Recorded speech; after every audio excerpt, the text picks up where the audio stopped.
Muy buenos días a todos. En breve daremos inicio con la conferencia de esta mañana.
Muy buenos días a todos.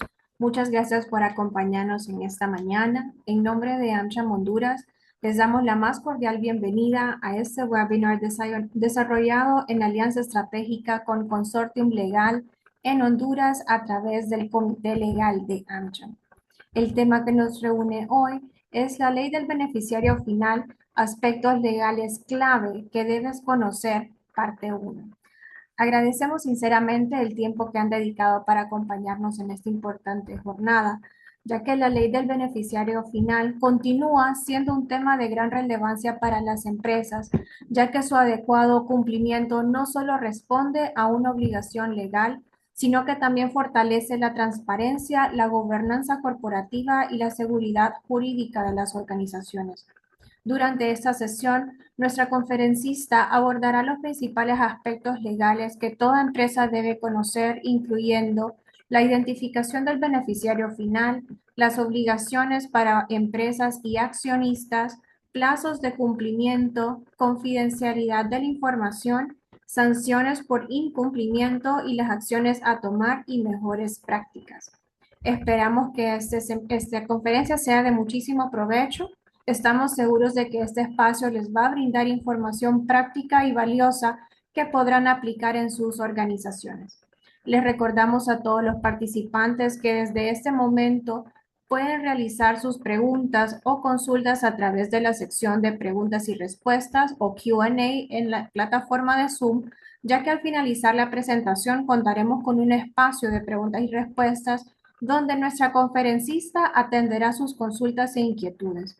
Asimismo, le informamos que al final de la conferencia y en el transcurso de esta tarde recibirán en sus correos electrónicos el enlace con la grabación de YouTube junto a la presentación que se impartirá esta mañana. Antes de dar inicio con la conferencia, le cederé la palabra al abogado José Ramón Paz, quien es coordinador del Comité Legal de AmCham y también secretario de la Junta Directiva y socio de Consortium Legal, quien nos estará dando unas palabras de bienvenida. Adelante, José Ramón. Gracias, Daniela. Es un verdadero gusto darle la bienvenida a todos en nombre de la Junta Directiva y del Comité Legal de AmCham Honduras a este webinar de la nueva Ley de Beneficiario Final. En un entorno regulatorio cada vez más dinámico, mantenerse actualizado ya no es solo una ventaja competitiva, sino una necesidad. Comprender el alcance de la Ley de Beneficiario Final permite a las empresas tomar decisiones oportunas y cumplir con sus obligaciones bajo esta nueva ley. Por ello, AmCham ha preparado este espacio junto con la abogada Carla Andino del bufete Consortium Legal. Esperamos que este webinar sea de mucho provecho para todos los miembros y demás invitados especiales. Con esto, Daniela, le vuelvo a ceder la palabra a usted. Muchas gracias. Muchísimas gracias, José Ramón. Y antes de cederle la palabra a nuestra expositora, a quien agradecemos por compartir su experiencia y sus conocimientos con nuestros socios de AmCham e invitados especiales, quiero leerles un poco acerca de su biografía. Se trata de la abogada Carla Andino, quien actualmente es asociada senior para Consortium Legal en Honduras. Carla cuenta con más de 20 años de experiencia en el sector financiero y se especializa en derecho bancario, corporativo, fintech y cumplimiento. Brinda asesoría a instituciones financieras locales e internacionales en temas regulatorios, corporativos, contractuales y operaciones bancarias diversas, incluyendo créditos locales y transfronterizos, banca de consumo, tarjetas de crédito, emisión de valores. Asimismo, asesora a empresas en contratación mercantil, construcción de obra pública y privada, reestructuraciones corporativas y aspectos comerciales complejos.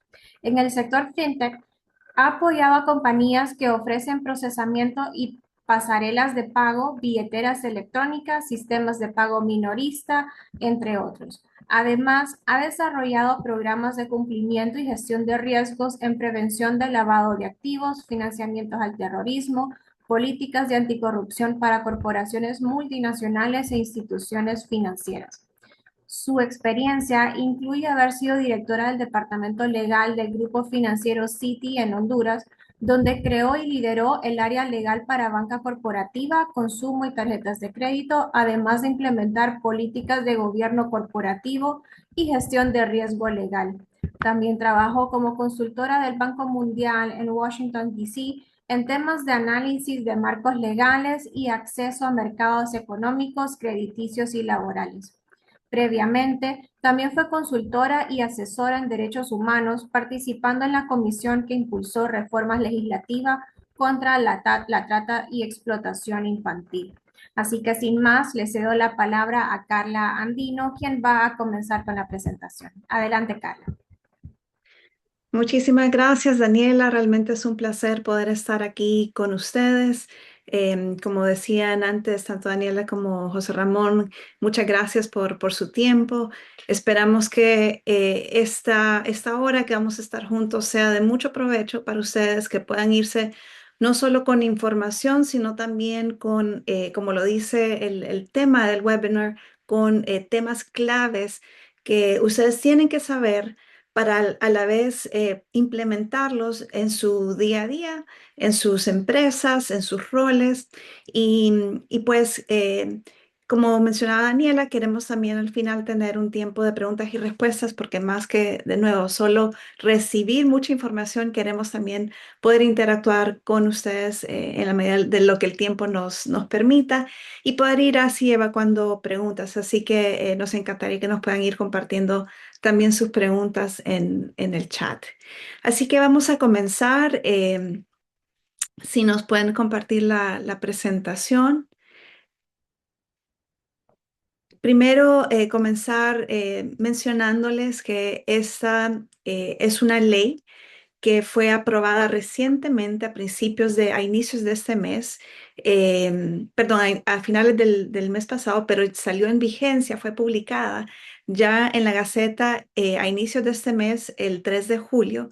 Y la ley, el nombre como tal es Ley de Transparencia y Registro Centralizado Beneficiario Final. Para acortar y para hacerlo más práctico, le hemos llamado Ley de Beneficiario Final, pero su nombre oficial es Ley de Transparencia y Registro Centralizado de Beneficiario Final. Eh, Como podrán ver, esta es una parte uno, le llamamos parte uno, porque esta ley lo que crea es un marco contextual que luego debe ser implementado y para ello se requiere también una reglamentación especial, que ya vamos a hablar un poquito de eso. Y una vez que se emite esa reglamentación es que vamos a entonces tener una parte 2 donde ya vamos a entrar a aspectos prácticos de entonces qué hay que hacer y cómo luce la implementación de esta ley. Rápidamente, esto es lo que queremos abordar el día de hoy. Queremos brindarles un poco de antecedente del por qué, el origen de esta ley. Luego darles un poco de introducción también acerca de qué es beneficiario final, en qué consiste, cómo se identifica. Luego también poder compartir cuáles son entonces algunas obligaciones que ustedes entonces tendrían, ya sea como directores, como representantes, como accionistas o simplemente como personas que están a cargo del gobierno corporativo de una sociedad. Los plazos también, hablar un poco también el marco de este registro centralizado, cuál va a ser la autoridad competente. cuáles son sanciones también por incumplimiento y luego qué pasos prácticos y una hoja de ruta para ustedes para que de esta manera puedan implementar exitosamente esta ley y cumplirla con la misma. Así que podemos proseguir. Bueno, entonces hablemos rápidamente de cuáles son los antecedentes, de dónde surge esta ley. Esta ley, les comento, tiene realmente una motivación que viene de un contexto internacional. A nivel internacional hay cientos estándares en cuanto a la lucha contra la corrupción, a la prevención del lavado de activos, el financiamiento contra el terrorismo, y existen ciertos organismos internacionales que están organizados por todos los países que quieren formar parte para formar parte también de listados que les permiten a nivel internacional decir que están en cumplimiento. Bueno, uno de estos es el GAFI, se le llama, que es el Grupo de Acción Financiera Internacional, o en inglés el Financial Action Task Force. Esta organización entonces hace evaluaciones de los países, de sus estructuras, de sus marcos legales, etcétera. Y desde el 2015, esta ha sido una recomendación que se hizo del GAFI en cuanto a que Honduras realmente no contaba con un mecanismo de transparencia corporativa, lo que permitía entonces que las sociedades pudieran ser utilizadas para fines ilícitos. Entonces, a su vez, el GAFILAT es la sección del GAFI para Latinoamérica. Entonces, esta ley viene a dar cumplimiento a una de esas recomendaciones que hizo esta organización al país y que nos permite entonces estar en mayor cumplimiento, tratar de elevar el estándar también de prevención del lavado de activos para que a nivel internacional el país pueda tener también un mejor posicionamiento. Entonces, esto lo que permite y lo que busca la creación de esta ley, la creación de este registro, la creación de estas obligaciones, es traer mayor transparencia a el manejo de sociedades, mayor transparencia corporativa al momento de identificar quiénes son entonces las personas que están detrás de estas estructuras societarias o de otra índole. Al mismo tiempo, sabemos que recientemente se ha llegado a un acuerdo también con el FMI y esto con el Fondo Internacional. Y esto también había sido un compromiso que el país asumió y con el cual también tenía que cumplir para poder seguir optando a estos recursos. Así que básicamente lo que busca esta ley es fortalecer la prevención del lavado de activos, combatir el financiamiento del terrorismo, la lucha contra la corrupción, eliminar también, esta es una parte muy importante, lo que significaban las acciones al portador, porque las acciones al portador al final la podía tener cualquier persona y no realmente una autoridad o aún la misma sociedad saber quiénes son los accionistas reales. Y a la vez también entonces crea un registro donde lo que va a permitir es que en este registro estén inscritas todas las sociedades, así como se inscriben al momento de crearse en un registro público. Este registro también va a implicar entonces que se registren aquellas personas que son los beneficiarios finales de una sociedad. Y al final también lo que permite es cumplir con estos estándares internacionales. Sigamos. Pero entonces, ¿qué es? ¿Qué es un beneficiario final? Bueno, una definición muy general es la que nos da el artículo 3 de esta ley y lo tratamos de resumir en términos más prácticos. Y básicamente, un beneficiario final es una persona natural que en última instancia es quien posee, es decir, quien tiene propiedad o controla una sociedad o en cuyo nombre se realiza una transacción. Eso es importante, muy importante recalcar porque solo las personas naturales pueden ser beneficiarios finales. Es decir, al final lo que se pretende es llegar a aquella persona, aquel individuo que es realmente quien tiene la propiedad, quien es el dueño o que tiene el control o quien recibe el beneficio de una operación. Entonces, esto lo que permite es traer visibilidad a quien está detrás de una estructura. Ahora, ¿a quién aplica esta ley? ¿Para quién es relevante? Bueno, aplica para todo tipo de sociedades. Llámese sociedad de responsabilidad limitada, sociedad anónima, sociedad en comandita simple, todas las sociedades que permite el Código de Comercio es aplicable, pero también es aplicable a otras estructuras jurídicas que pueden o no tener personería jurídica y que pueden tal vez ser un patrimonio autónomo, como ser los fideicomisos. Entonces, los fideicomisos también tienen la obligación de identificar quiénes son sus beneficiarios finales, los fondos de inversión, las sociedades de hecho, las que funcionan realmente como sociedades, aunque no están legalmente constituidas. Pero también aplica a todas aquellas empresas públicas y privadas donde el Estado no tiene el 100% de participación. Es decir, si hay un 5%, si hay un 10%, si hay un 50% de participación privada, como es decir, una APP, esto va a implicar que también tiene que cumplir con esta ley. Entonces, a quienes no les aplica, las únicas excepciones de cumplimiento a esta ley son las empresas que son 100% públicas, es decir, además de todas las entidades gubernamentales, pero las empresas públicas que son 100% controladas por el Estado, a embajadas, misiones diplomáticas, organizaciones internacionales y también fondos soberanos o entidades públicas de países que vienen a invertir a Honduras. Es decir, fuera de eso, les aplica la ley, básicamente. Fuera de esos casos, les aplica la ley.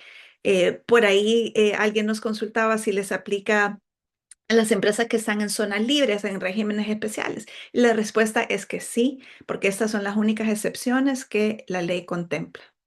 Sigamos. Ok, entonces, ¿cómo se identifica? ¿Cómo se determina quién es un beneficiario final? Bueno, el primer criterio es el criterio de propiedad. Y este básicamente aquella persona natural, nuevamente, aquel individuo que tiene un 25% o más de propiedad en una sociedad. Y esto es importante porque entonces cualquier persona que tenga menos de este porcentaje no se va a considerar como beneficiario final y no necesita ser inscrito. Pero arriba del 25% sí, entonces es aplicable. Sí se va a considerar como un beneficiario final. ¿Qué significa esto? Significa que una sociedad o una estructura jurídica puede tener más de un beneficiario final. Cualquier persona que aplique bajo estos criterios que vamos a identificar, entonces, tiene que registrarse como beneficiario final. ¿Cuál es el segundo criterio? El segundo criterio es aquella persona que ejerce un control sobre la sociedad, un control efectivo. ¿Qué significa eso? Bueno, que tiene poder de decisión, por ejemplo, para nombrar o remover administradores, gerentes, es aquellos que tienen también poder de decisión sobre acuerdos financieros, operativos, comerciales, toda aquella persona que realmente ejerce un control efectivo o práctico, tiene que ser identificada también como beneficiario final. Y un tercer criterio es aquellas situaciones donde eh, por diversas razones no se pueda llegar a identificar a una persona natural.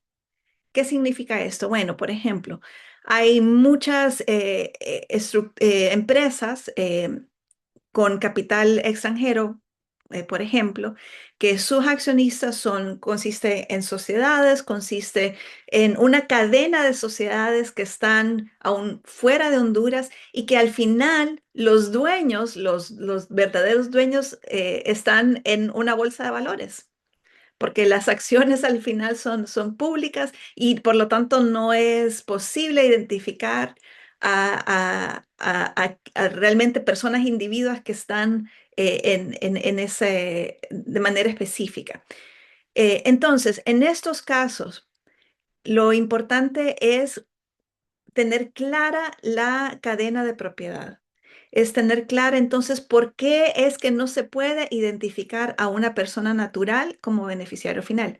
Pero entonces, ¿qué se hace en estos casos? En estos casos, lo que la ley prevé entonces, que quien se tiene que inscribir es a los ejecutivos de alto nivel, es decir, al gerente general, al presidente ejecutivo o al presidente del consejo, que es aquella persona que tiene una posición elevada y de representación en una sociedad.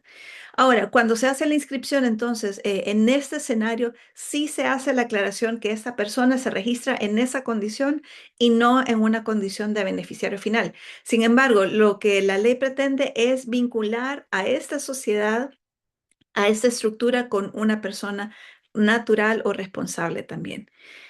Rápidamente, en los casos para, por ejemplo, otras estructuras jurídicas como fideicomisos, eh, fondos de inversión. ¿Quiénes son los beneficiarios finales? ¿Cómo se identifican? Bueno, son los fideicomitentes, son los fideicomisarios, son aquellas personas que reciben al final el beneficio. También aplica a los fiduciarios, a todas aquellas personas que tienen un poder o operan como un delegado fiduciario también. Em, en esencia es la persona natural, nuevamente, que ejerce un control o recibe un beneficio de esa entidad. En el caso de fundaciones y ONGs, la ley sí menciona expresamente que quien se tiene entonces que identificar es aquella persona que tiene un cargo que es el mayor cargo en esa, en esa fundación o en esa organización, es decir, el administrador superior. Sigamos. Entonces, una vez identificado el beneficiario final, ¿qué tengo que hacer con eso? ¿En qué consisten las obligaciones entonces para una sociedad o para una estructura jurídica? Primero, lo que la ley requiere es que el beneficiario final o que cada sociedad o cada estructura pueda registrar en un registro especial eh, a sus beneficiarios finales. Y este registro especial se le ha denominado el registro centralizado de beneficiario final. Ya vamos a explicar un poquito más también acerca de esto. Sí es importante mencionar que, de acuerdo a la ley, es la Comisión Nacional de Bancos y Seguros, es decir, la CNBS, quien está a cargo de crear, operar y manejar este registro centralizado. Así que se le impone una serie de obligaciones a la CNBS para manejar también ese registro. Entonces, número uno, se va a tener que inscribir a la sociedad y realmente lo que se inscribe son los beneficiarios finales, pero cada sociedad entonces tiene que ir y llenar una declaración jurada, según lo menciona la ley, con la información de cada beneficiario final. Ya vamos a ver entonces cuál es la información que tienen que proveer. Además, tiene que asegurarse que ha identificado correctamente a sus beneficiarios finales, que ha validado y que ha constatado que la información es correcta, que es veraz y que está actualizada. Otra obligación es que cuando se dé un cambio de beneficiario final, es decir, se dé una compra-venta de acciones, se venda la empresa, etcétera, entonces tiene que haber una actualización o un reporte sobre la modificación de beneficiario final. Y hay un plazo también, que luego vamos a entrar más en detalle en los plazos, pero entonces una sociedad cuenta con un plazo de informe que tiene que ser dentro de los 10 días hábiles en el mes siguiente al que ocurrió entonces ese cambio. Otra obligación es que anualmente también tiene que estar actualizando su información. Y la ley habla entonces que a más tardar el 30 de mayo, cada sociedad entonces tiene que estar actualizando la información. Esto es importante. Porque también si no hay cambios, entonces simplemente se tiene que indicar que no hay cambios. Otra obligación es que hay una obligación de conservar y mantener debidamente archivada y custodiada la información de sus beneficiarios finales. No basta solo con hacer el registro, no basta solo entonces con hacer la identificación, sino que cada sociedad, lo que la ley pide es que mantenga la información actualizada de quiénes son sus beneficiarios finales durante la vigencia o durante el tiempo que sea beneficiario final, pero además impone una obligación para que si hay un cambio de beneficiario final, entonces se tenga esa información, se mantenga por 5 años después de que esa persona cesa de ser beneficiario final. Es decir, entonces, tengo como empresa, como sociedad, que mantener la información actualizada de mis beneficiarios finales actuales y de los precedentes que han sido beneficiarios hasta un plazo de 5 años desde la fecha que cesaron de ser beneficiarios. Y bueno, otra también información o obligación es que hay que informar en el caso de disolución, liquidación o inactividad también de la sociedad, hay que también reportarlo a este registro. Y finalmente, una obligación clave también que esta normativa, esta ley impone es que toda sociedad que cuente con acciones al portador tiene que convertir esas acciones a acciones nominativas, es decir, se elimina la figura de acción al portador y lo que requiere entonces es que esas personas que han sido accionistas con una acción al portador, lo que la ley prevé es que tiene que registrarse como accionista el último tenedor, el último poseedor, ¿no? de la acción. Y hay un plazo también de cumplimiento para esto que ya lo vamos a ver. Pero bueno, entonces, ¿qué información hay que presentar? ¿Qué información no solo tengo que informar, sino que también tengo que mantener en respaldo en mis archivos, en mis expedientes como sociedad acerca de mis beneficiarios finales? Bueno, entonces la información que te requiere la ley es primero el documento de identidad y el país en que se haya emitido ese documento. Puede ser si son nacionales, puede ser el DNI, si son extranjeros, puede ser un pasaporte. Hasta que salga la reglamentación vamos a saber en detalle exacto cuáles son los requerimientos y los documentos que van a ser admitidos. Pero en ese momento lo que la ley menciona es un documento de identificación y el país que lo emite. Esto entonces también implica tener los nombres, la nacionalidad, la fecha y país de nacimiento, el domicilio actual de la persona que está siendo considerada beneficiaria final, su correo electrónico, su RTN o su equivalente en el país de procedencia. También identificar por qué se ha identificado como beneficiario final, es decir, cuál ha sido el criterio utilizado, como el que mencionábamos, ya sea de propiedad, de control. Y eso es muy importante. La cadena de propiedad tiene que estar claramente identificada. Es decir, al momento de que se presente toda la información, se va a tener que acreditar cuál es toda la cadena de propiedad hasta llegar a la persona natural que se considera beneficiario final. Así que eso es importante no solo para el registro, sino para tenerlo documentado. También cuál es el porcentaje de participación y la fecha de inicio en que se considera beneficiario final y en su caso hasta cuándo se considerará beneficiario final. Muy rápido, ¿quiénes son los responsables entonces de proveer esta información? ¿Es el representante legal? ¿Es el gerente general? ¿O es el liquidador también de sociedades? En los casos de fideicomiso va a ser el fiduciario. Sigamos. Bueno, entonces entramos a los plazos para el cumplimiento. ¿Cuáles son estos plazos? En primer lugar, mencionarles que entonces la Comisión Nacional de Bancos y Seguros como autoridad competente tiene la obligación o se le ha dado un plazo de emitir un reglamento dentro de 60 días de haber entrado en vigencia la ley. Esto implica que es posible que a principios de septiembre se vaya a tener un reglamento que es lo que va a facilitar la implementación de esta ley y que nos va a dar realmente las pautas operativas y prácticas de cómo cumplirla. Eh, es posible, lo hemos visto antes también, que se otorguen prórrogas para estos plazos. Sin embargo, inicialmente el plazo inicial está para 60 días. Eh, ¿Cuándo entonces empieza este registro? ¿Cuándo debería entonces de comenzar esta obligación de inscribirse?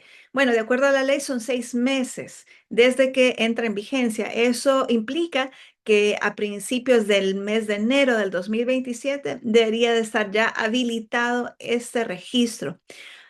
De nuevo, puede ser, porque no es poca cosa crear una nueva estructura, que se otorguen prórrogas al cumplimiento de o la habilitación de este registro. Sin embargo, la fecha inicial meta es enero del 2027.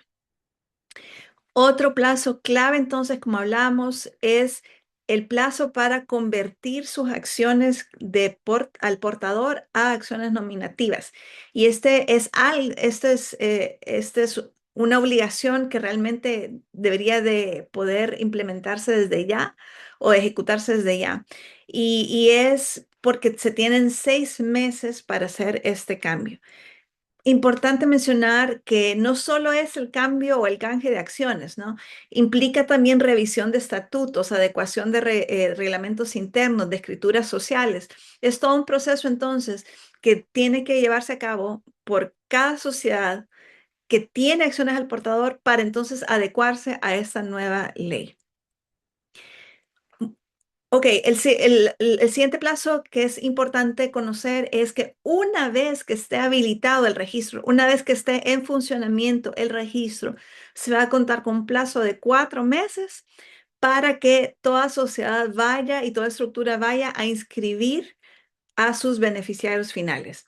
Y de nuevo, nuestra sugerencia sería no esperar hasta último minuto, sino desde ya utilizar estos 6 meses que se está dando para preparar el funcionamiento, para entonces identificar, llevar a cabo una revisión interna, una adecuación también de las acciones, pero también entonces una recopilación de la información y que vamos a ver un poquito más adelante ya acciones prácticas. ¿Qué pasa para aquellas sociedades nuevas, aquellas sociedades que se van a constituir en el futuro? Bueno, de acuerdo a esta ley, entonces, tienen un mes desde su creación para registrar e inscribir a sus beneficiarios finales. Como hablábamos, entonces, la actualización anual es cada año, valga la redundancia, pero el plazo es a más tardar el 30 de mayo de cada año. Nuevamente, les sugerimos y recomendamos no esperar hasta el último momento para hacer esta actualización. Y como mencionábamos también, si cada vez que haya un cambio, cada vez que haya una modificación en lo que son los beneficiarios finales de una sociedad, hay que hacer también la comunicación y el informe respectivo dentro de los 10 días hábiles en el mes siguiente a que ocurra. Y como mencionábamos, mantener la información de esos beneficiarios por 5 años hasta desde que cesa en su condición. Sigamos. Bueno, llegamos entonces a una parte muy importante porque sabemos que esto puede causar algo de ansiedad, de dudas, de bueno, pero ¿qué van a hacer con la información? ¿Quién va a tener acceso a mi información?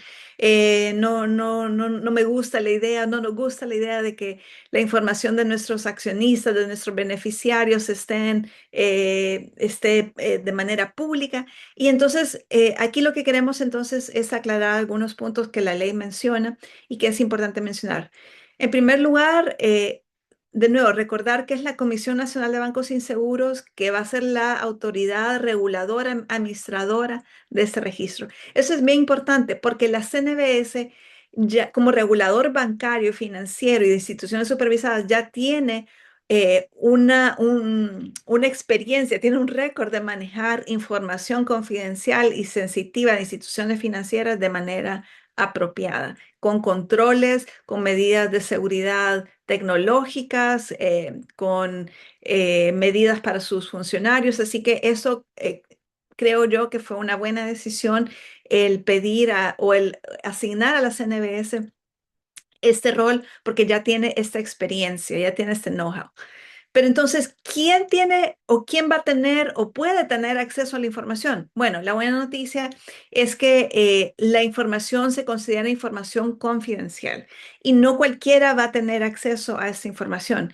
Lo que la ley prevé en este momento es que quien va a tener acceso directo va a ser el Ministerio Público para fines de ejercer investigaciones de prevención del lavado de activos.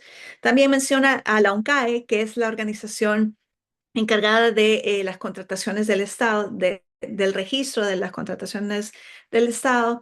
Y esta ley entonces le permite también hacer revisiones por medio de un acuerdo que tiene que suscribir con la comisión para identificar, bueno, quiénes son las personas que están detrás de esta licitación, por ejemplo. Ahora, además de eso, una autoridad gubernamental eh, que es distinta a estos dos escenarios pudiera hacer una solicitud a la comisión para tener acceso a información específica, pero no tiene acceso directo. Y algo muy importante es que esta autoridad fuera de estos escenarios tiene que demostrar o tiene que indicar a la comisión que tiene un interés legítimo para acceder a esta información. Esto es importante porque nos permite saber o entender que va a haber un control para que no cualquier funcionario público, no cualquier entidad pública va a tener acceso a esta información, sino que de acuerdo a la ley tiene que tener un interés legítimo. Y lo que se puede entender del espíritu de la ley es que un interés legítimo tiene que ver con algún tipo de medida de prevención de lavado de activos, de financiamiento del terrorismo, algún tipo de investigación o de asistencia administrativa que realmente permita tener un interés legítimo. Así que creo que eso es una medida importante que todos tenemos que conocer, que la información es confidencial, que solo puede ser utilizada para temas de inspección, prevención de lavado de activos. Sí, también permite que haya intercambio con otras autoridades internacionales o de otras jurisdicciones por medio de acuerdos que pueda haber con Honduras. Y también entonces lo que establece es una obligación de confidencialidad para los funcionarios públicos. Y esto es bien importante porque no solo les impone una obligación meramente normativa, sino que aún lo que la ley menciona es que si hay un incumplimiento de este deber de confidencialidad, esto puede ser considerado un delito de revelación de secreto, es decir, los funcionarios públicos pueden ser denunciados por incumplimiento de su obligación de confidencialidad. Ahora, ¿quién más puede tener acceso a esta información? Bueno, los propios beneficiarios finales. Si yo soy beneficiaria final de una sociedad o de un fideicomiso, yo puedo ir a pedir que me den acceso a la información que se ha reportado acerca de mí, pero no puedo pedir información de otra sociedad o de otros beneficiarios finales. Entonces, yo puedo acceder a mi información y puedo solicitar cambios, rectificaciones o aún denunciar que se ha utilizado indebidamente mi información, mis datos, mi nombre, y que se me ha atribuido como beneficiario final de una sociedad que tal vez no lo soy.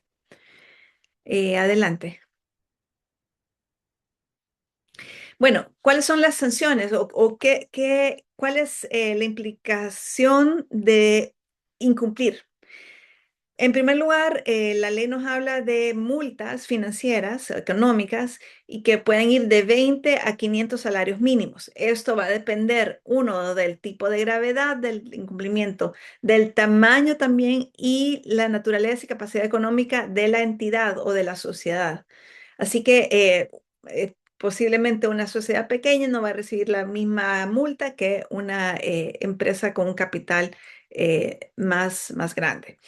Ahora, también si hay reincidencia, entonces se duplica la multa y la sanción.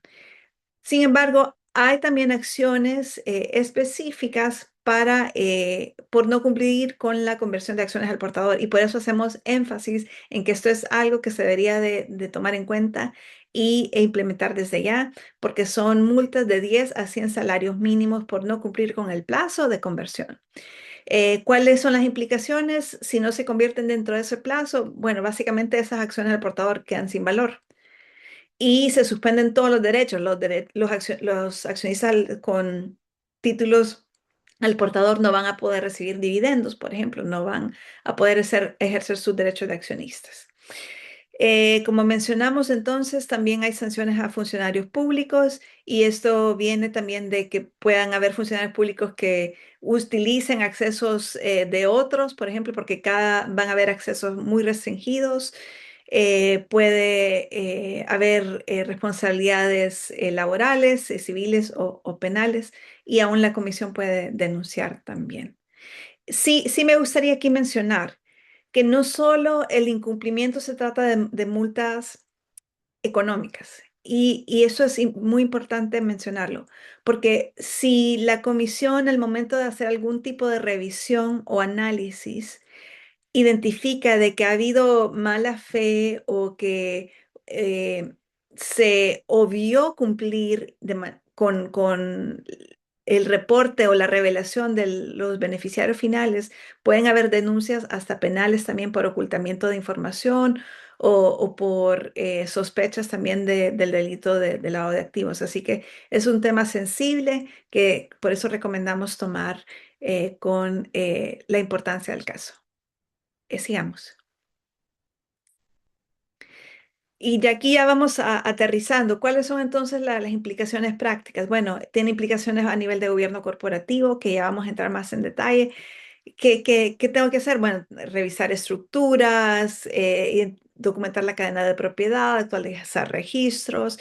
Pero también eso tiene otras implicaciones para las transacciones que normalmente realizamos, ¿no? A nivel de empresas, a nivel de due diligence también. Esto va a implicar que en nuestro due diligence, al momento de comprar o vender una sociedad, esto va a ser un punto importante que se va a requerir. En mergers y acquisitions, o en fusiones y adquisiciones, eso también va a ser una condición importante que se tiene que revelar dentro del proceso. A nivel de banca también va a ser importante, porque si bien ya la ley financiera ya requiere a las instituciones financieras identificar a los beneficiarios finales de sus clientes, esto va a proveer mayor claridad y mayor potestad o posicionamiento de las instituciones financieras, por así decirlo, para exigir a sus clientes el cumplimiento también de identificación de sus beneficiarios finales. Al momento de mercado de capitales también, esto trae un nivel de transparencia mayor al momento de emisiones.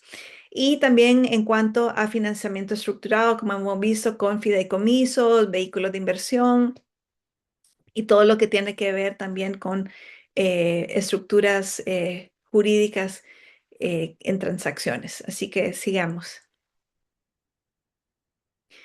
Entonces, ¿cuáles son los pasos a seguir? ¿Cuál es tu hoja de ruta de cumplimiento? El primero es que tienes que hacer un diagnóstico corporativo. ¿Qué significa eso? Tienes que, si tienes, especialmente si manejas o eres directivo o eres un gerente legal o una firma también que asesora a varias empresas de un grupo financiero, entonces hay que hacer un diagnóstico de todas las estructuras societarias que pueden existir, tanto de hecho como de derecho, como también si participas en fideicomisos. Luego tienes que hacer un diagnóstico para identificar quiénes son los accionistas, si tienen vehículos de inversión, etcétera. Tienes que hacer un mapeo, como mencionábamos, de toda la cadena corporativa. Y luego el segundo paso es identificar entonces quiénes son sus beneficiarios finales, de acuerdo a los criterios que mencionamos. Número tres, si se ha identificado que en alguna estructura societaria hay acciones al portador, ese sí requiere acción inmediata y entonces implica que haya que hacer esos cambios a la brevedad.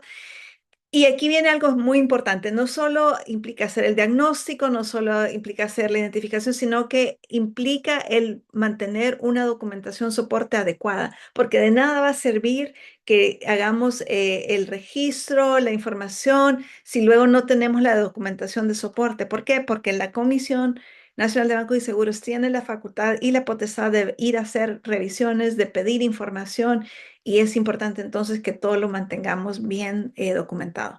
Y finalmente, que podamos diseñar procesos de cumplimiento continuo que permita entonces asegurarnos que nuestras empresas, que nuestras sociedades están en cumplimiento año con año, cada vez que haya un cambio, cada vez que se quiera hacer alguna transacción. Entonces, asegurar que dentro de nuestro proceso de control estamos asegurándonos el cumplimiento de esta normativa. Y finalmente, sigamos con la siguiente. Esto es entonces para terminar, de julio a septiembre de este año, estamos esperando que se emita el reglamento. A inicios de enero del próximo año es la meta para que se habilite el registro centralizado y el plazo máximo para haber convertido las acciones al portador. Luego de enero a mayo del 2027 debería de llevarse a cabo entonces el registro de todas las entidades y posteriormente, a partir del próximo año, el 30 de mayo de cada año es llevar a cabo la actualización obligatoria. Así que, bueno, esperamos que esta haya sido de utilidad esta información y bueno, queremos dejar tiempo ahorita también para sus preguntas y respuestas y para poder dar respuestas también. Muchísimas gracias, abogada, por su excelente presentación. Y partiendo de lo que acabamos de escuchar, avanzamos ahora hacia el siguiente punto de nuestra agenda, que es la sección de preguntas y respuestas. Si no nos han hecho llegar sus consultas, les invitamos a enviarlas a través de la sección de Q&A. Y para dar inicio, la primera pregunta es, en el caso de las fundaciones, ¿se debe registrar a los miembros si no hay socios? Sí, en este caso, la ley prevé que en el caso de fundaciones o de ONGs, quien se tiene que inscribir como beneficiario final es el directivo máximo o en la posición más alta, ¿no? Porque entendemos que la fundación para beneficio de comunidades o beneficio público, entonces lo que la ley prevé es que se inscriba al directivo o al administrador presidente de la fundación. Gracias, Carla. En el caso de las empresas multinacionales que sus accionistas son extranjeros, ¿pueden registrarlos o se debe seleccionar una persona natural con domicilio en Honduras? Sí, esto es importante aclarar porque lo que se pretende es que se inscriban a cualquier beneficiario final, ya sea hondureño o extranjero. Es decir, no, si se tiene accionistas extranjeros y son personas naturales y cumplen con estos criterios, se tiene que inscribir también en el registro y ya entonces la ley prevé que puede proveer su número de pasaporte, por ejemplo, o de número de identificación, su información de domicilio en el extranjero, su correo electrónico, su tax ID o su número de identificación tributaria del país de origen. Gracias, Carla. Esta ley aplica a instituciones reguladas, así como las no reguladas, y la actualización es anual. Sí, es correcto. Aplica a instituciones reguladas y no reguladas. La ley no hace una distinción. Habría que esperar a ver qué menciona el reglamento de la comisión en cuanto sea algo específico para instituciones reguladas, pero hasta el momento diríamos que sí, aplica para todos y igual tiene que cumplir con la actualización anual. Gracias, Carla. ¿En una asociación que hay un comité ejecutivo se inscriben a todos o solo el representante legal? Bueno, de nuevo, creo que aquí tendríamos que ir viendo en qué términos viene el reglamento, ¿verdad? En cuanto a las especificidades. Resulta algo difícil en este momento decir con certeza o responder con certeza a algunas de las preguntas, porque realmente no vamos a saber hasta que se emite el reglamento, pero el criterio sería ese. Ahorita lo que menciona la ley es inscribir a la persona con mayor rango en la organización. Comprendemos que los comerciantes individuales no están sujetos a este registro. Sí, esa es una buena pregunta. No, no se considera un comerciante como sociedad como tal, ¿no? Habría que ver si en el reglamento hay algo relacionado a eso. Sin embargo, hasta el momento creeríamos que no. Solo las personas que tienen un 25% de la propiedad de una sociedad se considera beneficiarios final.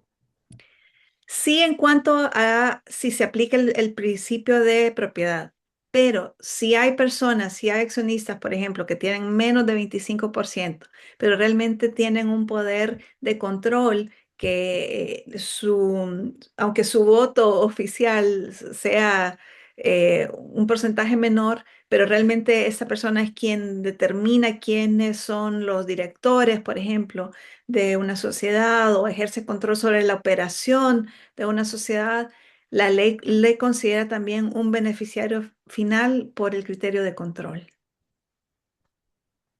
Gracias, Carla. Si mis accionistas solo son sociedades, ¿a quién debo registrar? Sí. Si sus accionistas son sociedades, entonces tiene que ir a los accionistas de sus accionistas, ¿verdad? Si detrás de esos accionistas hay más sociedades, tiene que seguir así hasta llegar a la cadena, hasta el final de la cadena, para identificar a aquellas personas naturales que están al final de toda esa cadena corporativa, porque un beneficiario final sí o sí tiene que ser una persona natural. Gracias. Respecto a lo que mencionaba, que es información confidencial, ¿podrán los sujetos obligados exigir a las personas jurídicas la información de su PF? ¿Qué hacer si las PJ no desean proporcionar esta información?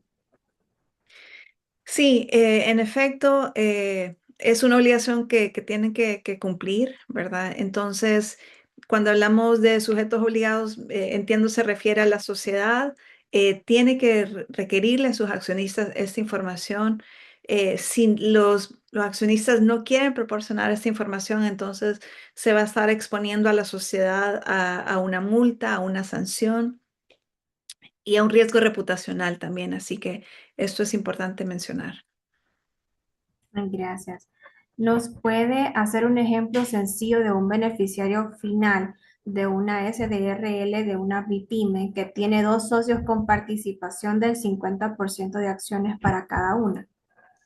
Ok, si en esta MIPYME entonces los dos socios son personas naturales, ambos entonces serían beneficiario final porque tienen más de 25%. Si por ejemplo en una SRL uno de los socios tiene el 50% y otro es una sociedad, se tendría que inscribir al de 50%, pero también a la sociedad habría que identificar quiénes son los beneficiarios finales y los accionistas detrás de esa sociedad, y si son personas naturales también habría que reportarlos como beneficiario final. Gracias, Carla. Bueno, nos agradecen por la brillante presentación y entiendo que la obligación del registro del o los beneficiarios finales debe hacerlo el representante legal de la empresa. Sí, es correcto. La obligación recae entonces sobre el representante legal, llámese presidente del Consejo de Administración o sobre el gerente general. De nuevo, es sobre aquella persona que ejerce representación y que tiene la responsabilidad por la sociedad. ¿Nos podría, por favor, compartir nuevamente las fechas de acción y ejecución para el registro que mostró al final? Creo que con esta consulta vamos a hacerles llegar a sus correos electrónicos la presentación para que puedan tener una mejor visión de ello y puedan tomar nota. Am, Este registro es muy parecido al de las APNFDs. ¿Es lo mismo?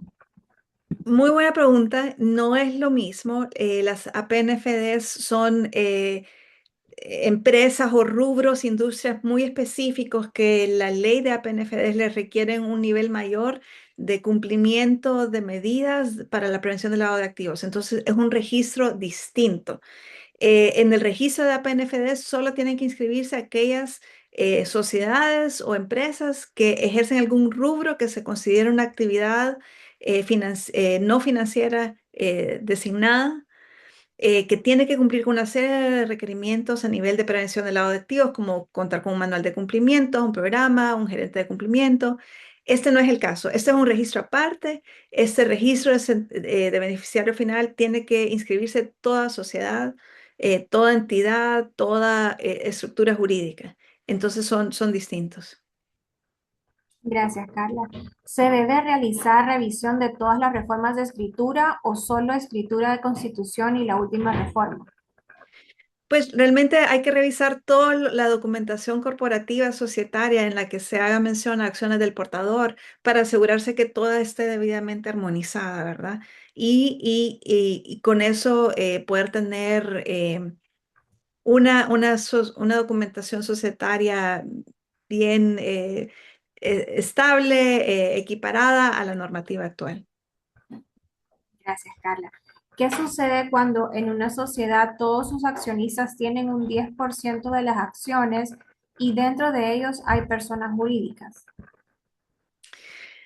Sí, de nuevo, entonces en ese caso habría que ver si hay alguno de esos accionistas que ejerce el control, ¿verdad? Que ejerce algún tipo de influencia.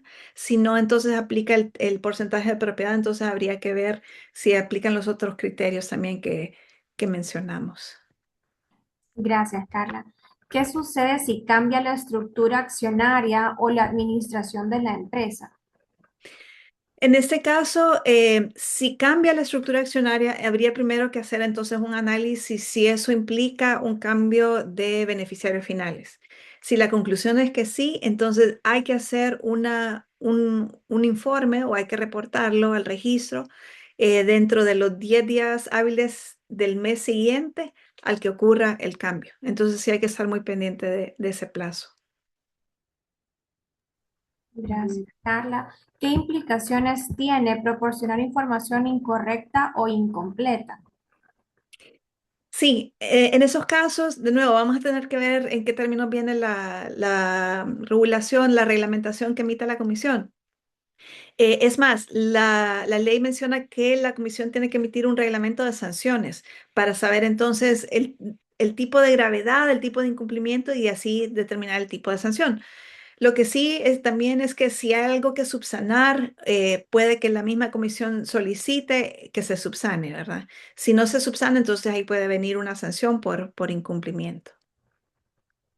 ¿Es posible corregir errores una vez presentada la declaración?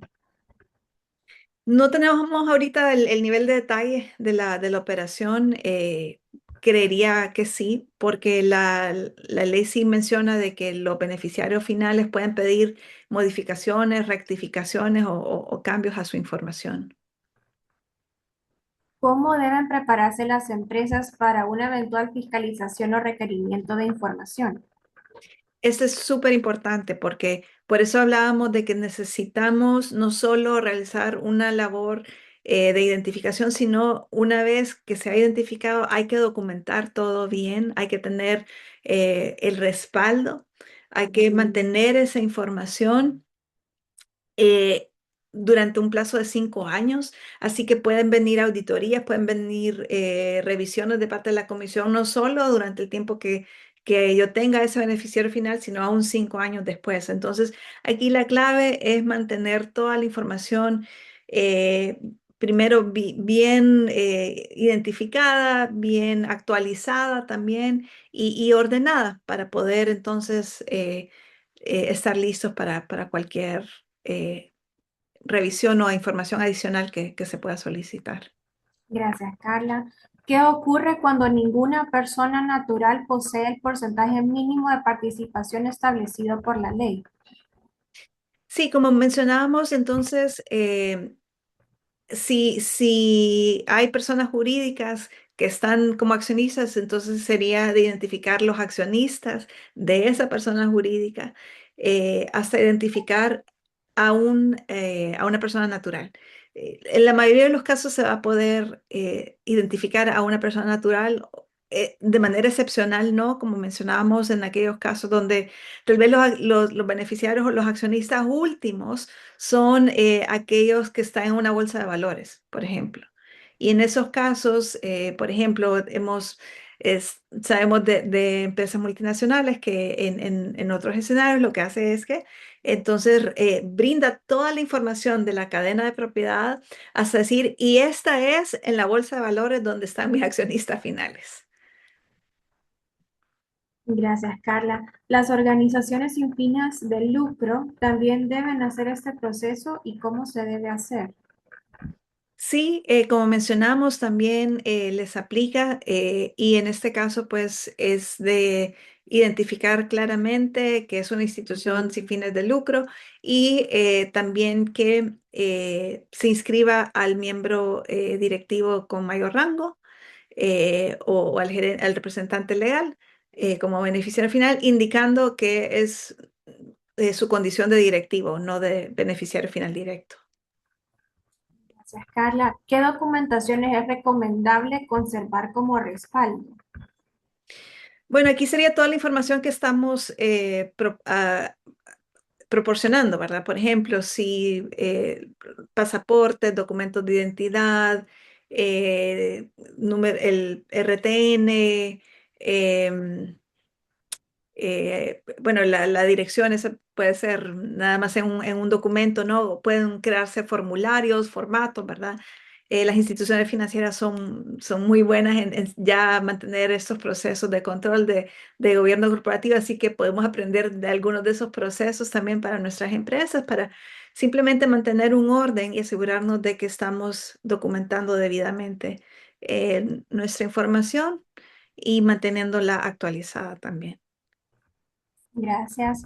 En una sociedad anónima con acciones nominativas, entonces solo se estaría en la obligación de registrar a accionistas que cuentan con más del 25% de acciones. ¿Sería obligatorio el registro o se deben de registrar todos los accionistas, personas naturales que tengan el 0.00001? Ujú. Em, sí, entonces si tienen más del 25%, perdón, se tienen que inscribir.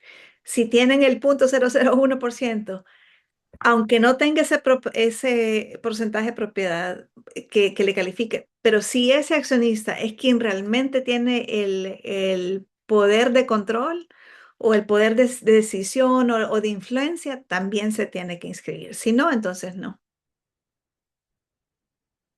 Gracias, Carly. Como última consulta, ¿qué recomendaciones daría a la empresa para evitar contingencias legales y sanciones? Bueno, lo que mencionábamos, ¿verdad? Comenzar desde ya a hacer revisiones con sus asesores, ya sea internos o externos, ¿verdad? Para revisar cómo están compuestas sus estructuras societarias, su estructura accionaria. Luego, hacer un trabajo de identificación, luego de solicitar información, de solicitar documentación mantener procesos documentados también para asegurarnos de que cada vez que haya un cambio, tengo que cumplir con el reporte. Cada vez que viene antes del 30 de mayo, tengo que hacer la declaración de actualización. Simplemente creo que no es algo tan riguroso o tan complejo. Creo que simplemente sí requiere de organización y de mantenernos en esa línea para asegurarnos que vamos a cumplir. Gracias, Carla. Y con esto damos pues por finalizada la parte de sección la parte de preguntas y respuestas y también hemos llegado al final de la conferencia. Así que muchas gracias a todos por su tiempo. Agradecer a todos por habernos acompañado en esta jornada de suma importancia, lo que es el tema de la ley del beneficiario final y los aspectos legales clave que deben conocer. La parte uno estaremos pendientes de, al tener más información, estoy segura que Carla nos lo va a hacer saber para poder llevar a cabo la parte 2 o la segunda jornada de este evento.